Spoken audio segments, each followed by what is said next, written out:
All right. Well, sorry to catch you by surprise, but welcome back to the S3 Magazine podcast. I am Jonathan Woolley. The dude over there that hadn't talked yet is Mike Sanders, none other than Mike Sanders. Um, we haven't made a podcast in a week or so. We apologize for that. Uh, we can make some excuses. Our kids went back to school and we're pretty much damn tired. And a lot of times we do these things after hours, but we're pushing through and we're doing it for y'all. But we got a couple of topics, I guess. Normally we try and keep it to a topic, but since we're backed up, we'll just talk about some of the recent stuff that we've been writing about. I guess first things first, EVs, of course, we're going to talk about EVs. They seem to be hitting a ceiling. When I say hitting a ceiling, I'm talking about with regards to percentage of the total car market. They kind of rushed from 6 to 10% in the last year or so, but then they hit a wall at 10%. And EVs are stacking up at dealerships. And it begs the question, is 10% just the wall? Is that what, I mean, basically, look, I'm trying to ease into this. Like, you've had the entire automotive industry has been rushing to EV in a frenzy, kind of frantically. And maybe they've been rushing so hard that they haven't realized that they're all kind of racing for 10% maybe. So now that these EVs are coming through the pipeline, obviously there's been a bunch of delays, a bunch of deceptions, a bunch of recalls, a bunch of chip shortages, a bunch of Chinese batteries skyrocketing. All these things have been happening. And now that some of that's getting worked out in the cars and all the promises that they were making that they're going to start making these things are kind of coming through, but now they're backing up at dealerships. And so the theory here is that the 10% is the early adopters. These are the guys that like the technology. They think that this is cool stuff. And because of that, they're not idiots. They're going in eyes wide open. They know that they're going to have to deal with more problems, more recalls, more hiccups. They know they're going to have to be more patient with the charging infrastructure or lack thereof. And they're okay with that. They're okay with paying more to be one of the first, owners of this stuff. But I guess I'll let you pick up here because I know I'm rambling. Like, how many of those guys are there? About 10%. So what's it going to take for, the 80%? Like, what's it going to take to break through that 10% ceiling? A lot to begin with. So the EV has one really big thing going for it right now, and that two. And that is the big social movement. It's the right thing to do. And then the government is just funneling money into trying to force fuck this into happening. It's got that going for it. But think about everything it doesn't have going for it. All right. People, for the most part, a lot of people, at least half of the world, doesn't like EVs. They don't like the idea of mining for everything that you have to do to get to them. They don't make sense for a lot of people because the charging infrastructure just absolutely sucks.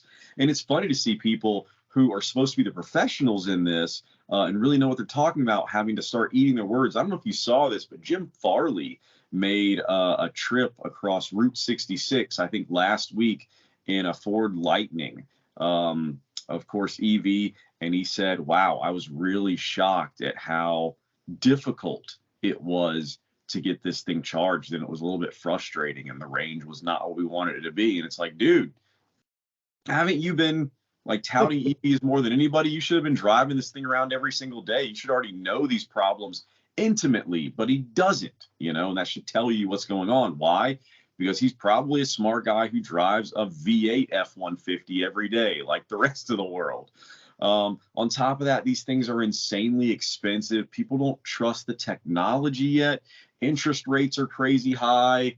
You got people losing jobs and just not making as much money as they have in previous years because the economy's not that great. Like, everything is going against EVs right now as far as the consumers go. Like, the government can give all the money and incentives that they want. Speaking of government incentives, the big tax rebate that they passed through to basically try to push people into EVs, like, none of the EVs made today actually qualify for it. So it's all bullshit and posturing. It does not merely make sense for the normal everyday consumer right now. And because of that, they're going to have a really hard time breaking through that 10% ceiling.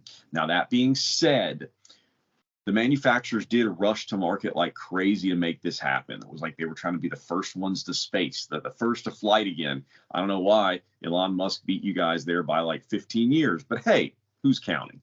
So that you guys all got there. You figured out that you can do it, but it's not very good. And the good news is you guys have still got 12 years before this impending 2035, all cars, sold in the US that are brand new have to be EVs. Hopefully somebody gets smart and makes that go away, because I don't see that actually being realistic at all, unless you just don't want new cars being sold. That's up to you guys. I don't really care. I don't buy new cars that often, but if that's what you want, sure, go for it. But it is definitely going to take some time to get past that 10% ceiling, which is why you're starting to see a lot of manufacturers tiptoe back and go, oh God, hybrids sound like a really good idea. There's some genius to that, man. Hybrid, it's the best of both worlds. And Akio Toyota's in the background going, you guys are freaking morons. Literally been saying this the entire time, and you crucified me for it because I was the bad guy, because I wasn't on board with the EV agenda. Jesus, now I feel like I'm rambling now. Anyway, it's all bullshit, man. They're going to have a tough time with it, but they've got 12 years to get it figured out. Hopefully longer. Hopefully we can get a politician in there who's not what's the word? Moron, who can actually, have a functioning brain and is maybe of a more supple age. That would be nice. That would be pretty cool. Let's get somebody who actually maybe knows something about cars, who, if you put a wrench in his hand, can go, oh, that's a wrench. I've seen one of these before. Somebody who actually has a little bit of real world experience. I don't think we should have lawyers posturing as politicians telling us what we should do in our automotive industry. And it's pissing me off because it's killing my hobby and my job. And it's bullshit, because I already didn't like politicians enough, but now they're screwing up my actual life and my fun time. And that sucks. They need to go away. Yeah. And if you guys, obviously Mike here is teetering on the edge of some political stuff. If you want to hear more of that or read more of that, it is absolutely on our website, s3mag.com, because I went down that rabbit hole, when I was writing. I tend to feel like I'm a better writer than speaker. So I don't know if I want to go down that. I do want to go down that rabbit hole. I don't know if I'm prepared to go down that rabbit hole on a podcast. But I will say, if EVs were truly the better option and truly the future and truly as great as they say it is, they wouldn't have to have incentives to try and make people buy them. And they wouldn't, and when I say they, our current political administration would not have to legislate this stuff and make it law and put timelines on it, because it would be the better option and the customer would choose it in a free market. That is the essence of the whole problem here. Whether you guys like it or not, don't know how you voted, don't care, but this political or this presidential administration has set the stage for this. They absolutely have. On day one, Biden closed or did not permit, I don't know how you say it, but he basically revoked the permit for the Keystone Pipeline. Well, guess what? That makes gas prices go up. Guess what? That makes the sheep start to look at EVs when gas prices are hitting their wallet harder, right? Like, that's what you do. Shit, he took the leash off of the EPA. The EPA is going after car culture. We're under attack. They are fining businesses, American businesses, a lot of times small businesses in this aftermarket. They're fining them. They're shutting them down. They are making rules that weren't voted on by us, right? Like, these guys are just deciding what they're going to do and what the rules are going to be and who they're going to find. Biden came out and his buddies in California and all that, and they're putting dates on when it's no longer going to be legal to sell an internal combustion car. See, all of this is unnatural. Like, you should let things compete in this country. There should be common sense regulations to protect our environment. Nobody is arguing that, but we're at a point where it's not common sense anymore. How are you going to tell me that a pipeline with grass over it is worse than a fucking hole in the ground because they were mining cobalt or lithium or whatever? We're not working in logic anymore. We're just pushing an agenda that should absolutely concern you guys. You should be asking questions because it doesn't make sense. We're not saying that EVs don't have a place. They absolutely do. Apparently about a 10% place right now. Just like sports cars. We're not trying to say everybody needs to drive a sports car because that would be fucking asinine. You know what I mean? There should be a variety. We live in a country, and we're primarily talking about the US here because it's different than Europe and it's different than other places. But we have different lifestyles. We live in different areas, from very rural to very urban. People have different needs from their car. Some people simply commute. Some people tow and haul, and it is unrealistic. It's stupid. It's short-sighted, and it's so blatantly political to try and say that we're all going to be EV by a date that is not realistic. You know what else is not realistic? Biden is proposing, more stringent regulations on automakers. They're intentionally not achievable, and it's all to push car manufacturers into EVs. It's all working in symphony, from the gas prices to the regulations to the EPA. It is an agenda. It's a fucking agenda. And it's not about the environment, and it's not about sustainability. It's likely about politics and getting their friends and their supporters richer. Anyway, I guess I did go down that rabbit hole I said I wasn't going to go down. It's okay. That's all right. It's late. We're tired. We don't mean it, guys. We don't mean it. Anyway, anything involving politics really boils down to two things: money and power. If politicians are banding together to push something really, really, really, really hard like this, and it is a square peg, round hole situation, and it looks like this should not fit, it's because it has to do with money and power, And I really don't want to be one of those conspiracy theorist guys, but Jesus Christ, the conspiracy theories keep turning out to be true, guys. I mean, the fact is, I want you guys to think about this. Ponder me this for just a minute. Think about if all the cars were EVs back during the COVID pandemic, okay? Let's just set the scene. Close your eyes and just think about it for a minute. If all the cars were EVs and they could just shut the cars off, from a remote area, and don't say they can't, because it just happened with the freaking cruise robo taxis in San Francisco, so they can absolutely just brick these things right where they sit. All right. So imagine what would have happened when they sent those stay-at-home orders out. They would have absolutely turned everyone's cars off. 100%. If you can put yourself back in that situation and remember the panic and just the not knowing what was going on, and how the government was like, get in your damn houses, nobody knows what's going on, be safe. If you do go out in public, wear a mask, but don't go out in public. That was basically what was happening. Okay. If that would have happened during this futuristic situation that I'm talking about, they would have absolutely turned the vehicles off and stopped your life on a dime, just like that. Now, what is that? That's control. Okay. I mean, I'm not saying the government has a playbook where, they find way to kind of herd us like cattle the way that they want us to go, but I feel like a a piece of beef right now. Over the past 3 years, the way that they've treated us is absolutely just total shit. And the worst part is they want us to pay through the nose for it, for taxes and buying these crazy, ridiculous cars that we don't want. The fact is, on paper, EV is a great idea. If you know nothing about cars and you only look at the statistics on paper, you're like, wow, I don't have to pay for gas and it's great for the environment and it just plugs right up into my garage. Sounds fantastic. If that were actually the truth, these things would be flying off the lots. You would not be able to keep them there because everybody would want in on that because it's kind of a cheat code to life. But guess what? It ain't true.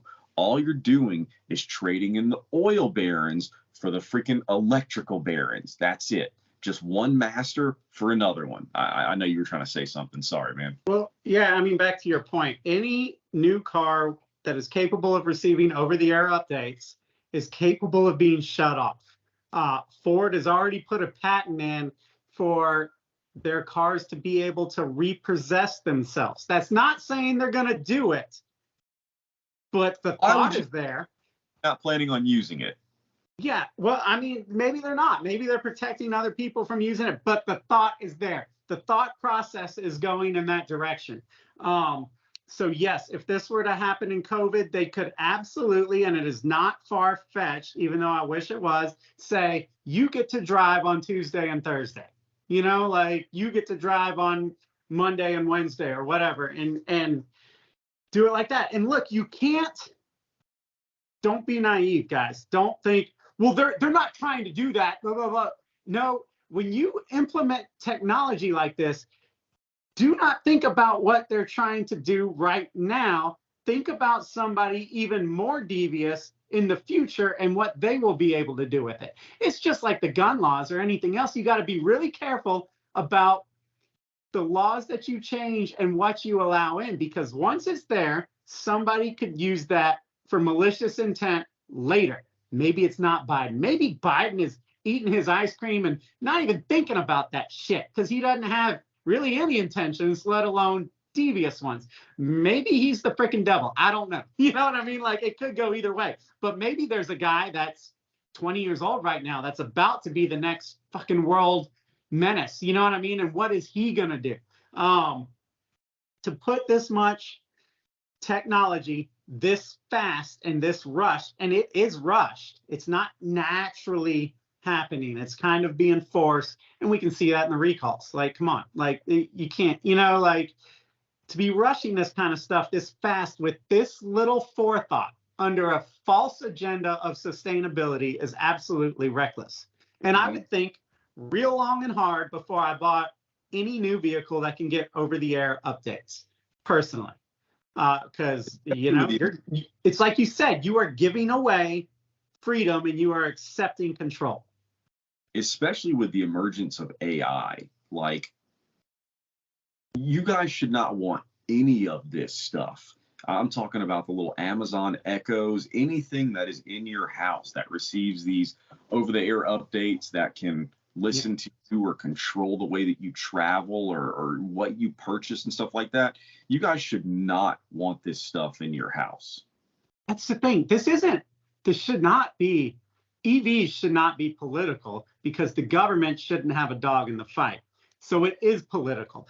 But no matter what side of politics you fall on when it comes to social issues or economic issues, we should be on the same side on this. I don't know, I cannot understand the mentality of people at this point, 2023, thinking that the more government control is going to be good for their lives. That's what I don't understand. I mean, look, a lot of these political issues have a lot of gray area. They're really complicated. I understand all that, but we should be on the same page when it comes to, I don't know, freedom, like not giving up all of our freedom and all of our control in the name of sustainability and safety. And these are immeasurable things. Your existence causes a strain on the earth. All of our existence puts a footprint on this fucking earth. So you can never argue with that, and it will never stop. It will never stop. Once they get everybody in EV pods and they can control when you drive, then it's going to be, well, you can't have a red car because the chemicals that go into making red are worse for the environment. So you get to drive white or black. It's fucking communism, guys. It is. You are taking the color and the variety and the spice and the options and the freedom and the individuality out of life. Like, you're letting them do it, and they're doing it bite by bite. How do you eat an elephant? Bite by bite. How do you take down a country and freedom? Bite by bite. You know, like one bite at a time.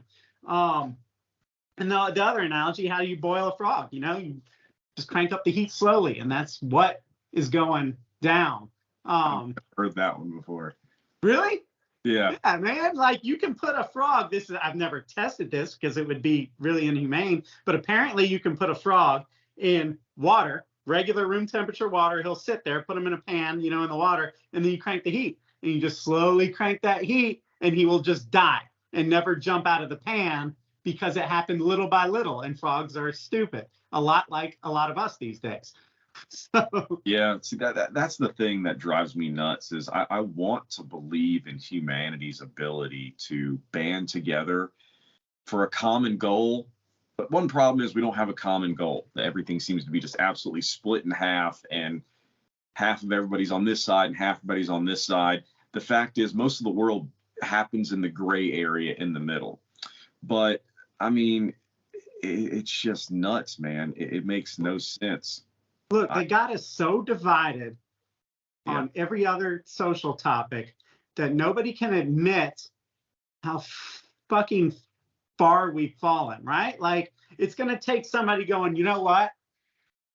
I was wrong about that. I got played on this. I jumped to conclusions on this, and we need to kind of unite because there's a bigger fight that we have. And it's not, you know, who we're screwing or what color we are or what our income level is or any of the stuff that they're trying to divide us on. That ain't it. And that's the problem, is in order to overcome, we all got to admit that we were fucking wrong and stupid and petty, you know, on some other things. Like, I mean, they played us, dude. Like, we have gotten played and divided on every little stupid topic. Social media has been the absolute canvas to do it, you know, and so we got to rise above that fast.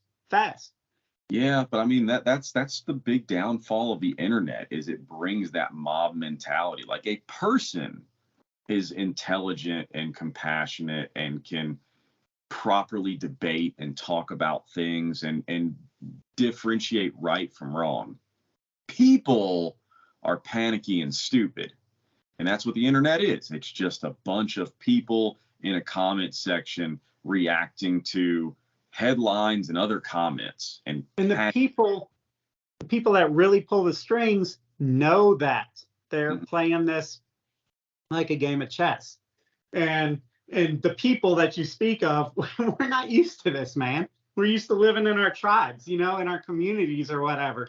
And now we're arguing about things that didn't happen to us, didn't happen in our region, didn't, you know what I mean? Like, you see a 20-second clip of something and we're like literally voting on that. You know what I mean? Like, we're not voting on it. And you know what? I mean, you know, cars are just one topic, and you shouldn't be a one-issue voter even when it comes to cars. But cars are, what they're doing to the automotive industry right now is kind of a metaphor for just a much bigger, you know, I don't know, a much bigger agenda, a way that they see their citizens, their people. You know what I mean? There's dangerous stuff going on for sure.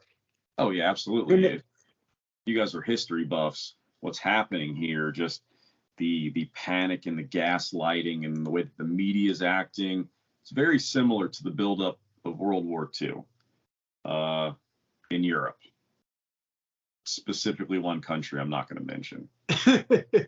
Anyway, I guess we should move on. We probably tiptoed around this a little too much. Yeah, I mean, we can bring it back to cars here. Let me look through. I mean, I guess we can kind of close out this whole thing has spiraled off of the whole 10% ceiling on EVs. The point is, you know, within certain common sense guidelines, that is, you know, for the environment, like, car makers should be able to make what they think their customers want. And The Biden administration has taken that off the table and said, no, you're going to make this or else. And so every car manufacturer went into a tailspin to try and meet those requirements, which are ridiculous. And now business is getting hard for them. And it's going to be hard. I mean, they've totally turned this thing upside down. And the government had a hand in making the business hard on their own country's companies. That seems a little screwy to me. And just so you know, whenever business gets hard on massive corporations like that, they do not just accept the brunt of it. They pass that cost down to the consumers. Me and you were talking about this earlier today.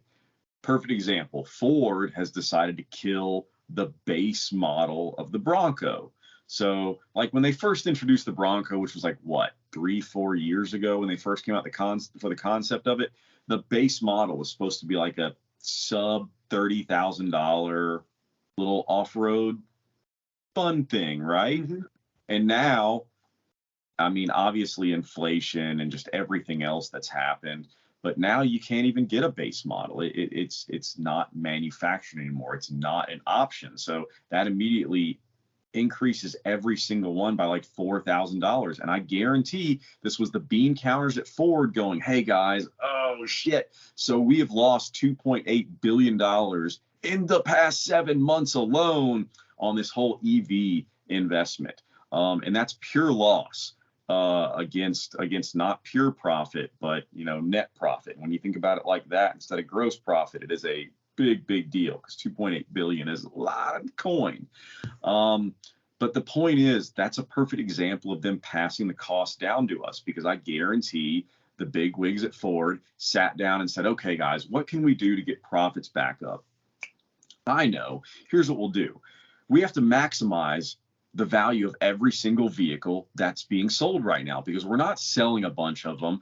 EVs are piling up on lots really fast, but the other stuff's piling up too because the market's not great and insurance rates are super high right now. So a lot of people are not qualifying for loans, and even the ones who aren't really wanting to spend. So we have to make sure that every single vehicle that we put out there to be manufactured and sold, if we're going to go through the whole process of it, we have to maximize profits. How do we do that? Don't even offer a base model. Don't do it.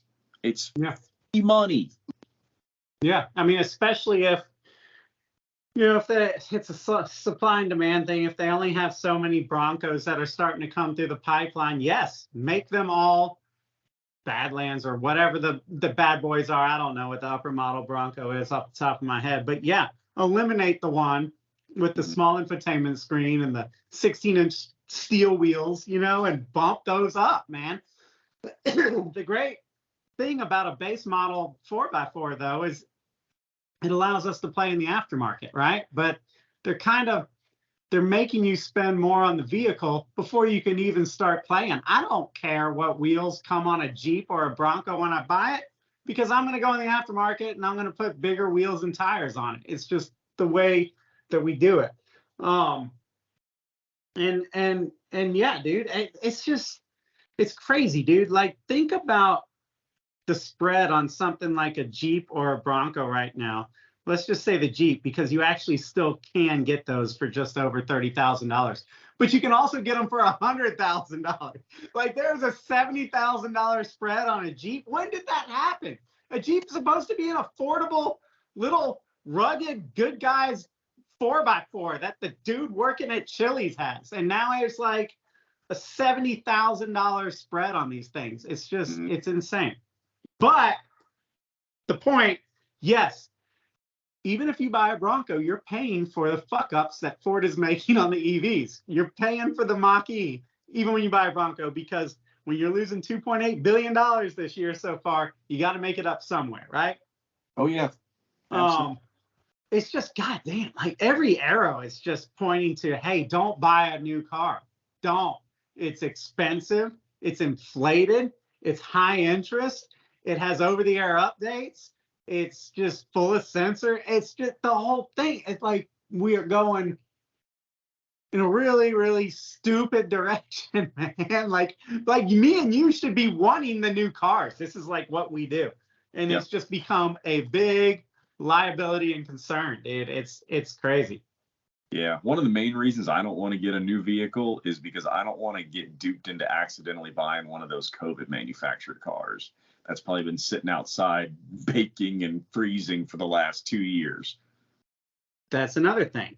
And you're not going to convince me otherwise, because I just have a hunch that these Broncos that are coming through the dealerships now are the same Broncos that were sitting in the Speedway fields for like 2 years through 2 hot summers and 2 freezing winters waiting on chips. Like, if you buy a 2023 exclusive color, you're getting a 2023. But if you're just buying white, red, black, Anvil, whatever stinking colors they are, Area 51 or whatever, like, that car very well could have been sitting. So you're buying a dry, and you're paying an absolute premium for it. These cars should be like moving through the dealerships, getting discounted, getting liquidated, whatever, incentives, cash back, all that kind of stuff, and get them gone. This is going to plague us for the rest of this decade, dude. Yeah. So, right.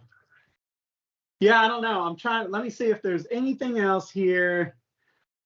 Dude, I mentioned it earlier, so let's talk about the Cruise Robotaxi, because this is a perfect example of just technology failing.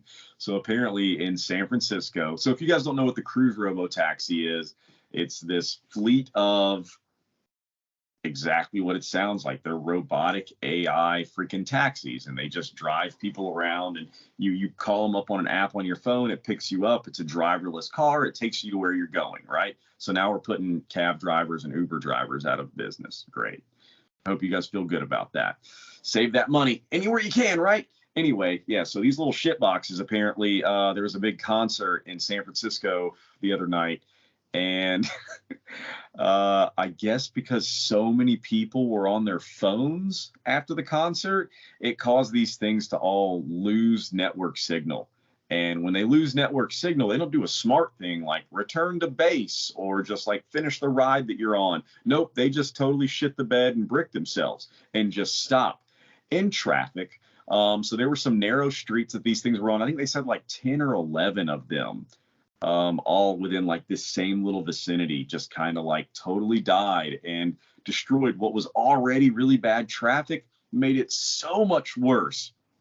And it's not like it's a normal car where you can just get a tow truck in there and yank that thing up out of the freaking way. No, man, these things are like locked up little bricks that don't want to go into a neutral, and they don't want to move at all. Like the entire assembly is just frozen.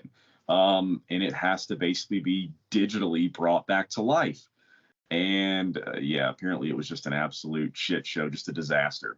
The future is so dumb. So dumb. You can literally walk by that thing and put a cone on the hood and it's bricked.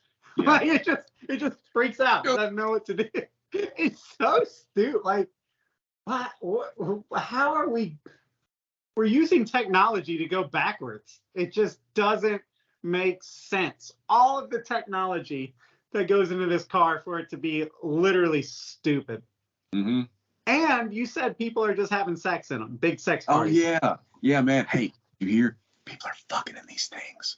So that's like a thing that people do. I don't know if it's for OnlyFans channels or if it's just some little kink that people have or what. But apparently, because there's no driver, there's no parent, no chaperone watching, people are just going heels to Jesus in these damn things and just making a fucking mess. So next time you get in one of these things, I recommend bringing a black light, some disinfectant, some hand sanitizer for sure, because there is some semen and needles in there that you're going to want no part of. Yeah. I hope these things become a big soggy cesspool of semen and syringes and needles. That's what they deserve. We know what public transportation is, right? Yeah. We've all been in it, whether it's a MARTA train or shoot, even a cab or a bus or whatever. Like, they're disgusting. That's why we move beyond it to individual transportation, and people like to own their own car. But apparently now we're going backwards, and you don't want to own anything, and you want this circular economy where you ride in some robo taxi that somebody just fucked in and it smells weird. And that's what you want for your future. And you know what, man? You're gonna sit down and sit on a syringe and get AIDS. That's where this is going. Like, it sounds like something out of, what's that Will Ferrell and Mark Wahlberg movie where they're talking about the homeless dude, guy. where they're gonna have sex in the Prius. They called it the soup kitchen. I mean, you know what? Good. Just good for San Francisco. Good for the robo taxi. They're all getting what they deserve, man. Yeah, you guys have fun with that. Don't bring that shit to Georgia. It will not work here. Yeah, I'm not. I'm not gonna have any part of that. I'm just gonna run around and put cones on them, or little rocks on the hood and freeze them all. I really hope. I really hope that we use the small window we have left to get some common sense as a nation and stop. Just stop with this shit. It's sadly, I know we've been joking around a lot here, but on a serious note, so much of this is because human nature is just so drawn to ease and comfort. Like you give any person in the world a choice between something difficult that pays off in the end and something that is comfortable and easy, and 9 times out of 10 they're going to take comfortable and easy just because it's exactly what it sounds like. It's comfortable and easy. And that's what's gotten us into this situation, because we're no longer having true innovation anymore. Like, people aren't saying, I want to become an inventor and make the world better and do this better and do that better. It's just all about, I'll do this and I'll make it easier for people, and then we'll make a ton of money off of it. Like, that's as far as it goes now. And that, yeah, we'll make this product, we'll make it in the name of safety or sustainability, and then we'll get the government to mandate it, and then we'll be very rich. Mm-hmm. You know, whether it's actually safe or sustainable or even convenient, it doesn't matter, because that's the way that this country and this world is thinking. Like, I grew up in an era where we valued like being the pilot. You know what I mean? We wanted to strap in and go, man, whether it was a car or a boat or a jet ski or an airplane or all of these things. Like, that, we used to be adrenaline junkies, like all of us. You know what I mean? Like, we liked that idea of like speed and freedom and being in control and like operating a machine. And these people, man, I don't even know if it's a generation. It's more of just a mindset demographic, or what is it? But they just don't want to do anything. Like, what do these people value? Like, what do they want to, where is their hobbies? What gives them inspiration? And there isn't. It's just it's easier. Yeah, I mean, I think it's a lack of they for some reason do not seek out that sense of accomplishment like you and I do. Like, I got into cars because they're cool, but then I started modifying cars because I enjoyed it. It was a cool way to meet friends, bond with people, but also accomplish something. All right, we put an exhaust and an intake on the car. Wow, we just picked up like 15, 20 horsepower. Let's do something else. Let's take it to the racetrack. Let's learn how to drive a manual transmission a little bit better. Let's accomplish something. And I understand that there's a lot of people out there that see that as dumb. And they say, oh, you have to have, your manual transmission is accompanied by your manhood. And they do things to belittle people like me and you. And that's fine. If that's their thing, that's what get their rocks off. That's fine. If they don't need that sense of accomplishment to actually get things done, that's fine. But those people should also shut the fuck up and let the people who actually do accomplish things maybe be the ones that have the voice.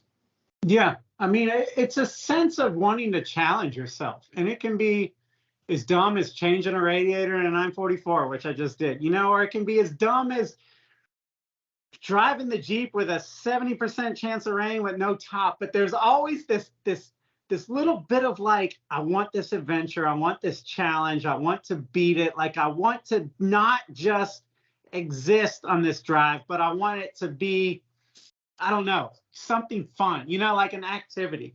I guess they don't have that. And the whole connecting your manual transmission to your manhood, that's a whole nother issue, because they are obviously attacking masculinity all over every different topic. And to try and associate that to, I mean, it is badass. You're gonna try and make fun of the fact that, like, me driving this car takes more skill than you riding in your robo taxi. Yes, and I am better for that. Like, it is a learnable skill which I chose to learn to enrich my life. You didn't. You know what I mean? Like, that, sorry for you. It's don't attack my masculinity, because it's ridiculous, dude. It's dumb, but they're attacking everybody for everything, and for some reason the smart people feel like they need to defend it. You just need to start going, you know what, man? Go fuck yourself. Like, I don't have to defend it to you, and I'm gonna keep doing it. So, yeah, y'all have fun in your semen-infested robo taxis. Hope that works out for you. Bring an extra pair of clothes so you can change when you get out of that thing. It's really disgusting. You should buy your own car and grow the fuck up. Anyway, I guess that's about all we got for tonight. That's it for me. That's it for me, man. If you guys don't have the app, please get it. It helps us out. It's called S3 Magazine. It's available on those little techie platforms like Apple and Android, which is kind of ironic. Anyway, thanks for listening, guys. We hope you learned something, and we'll see you next time.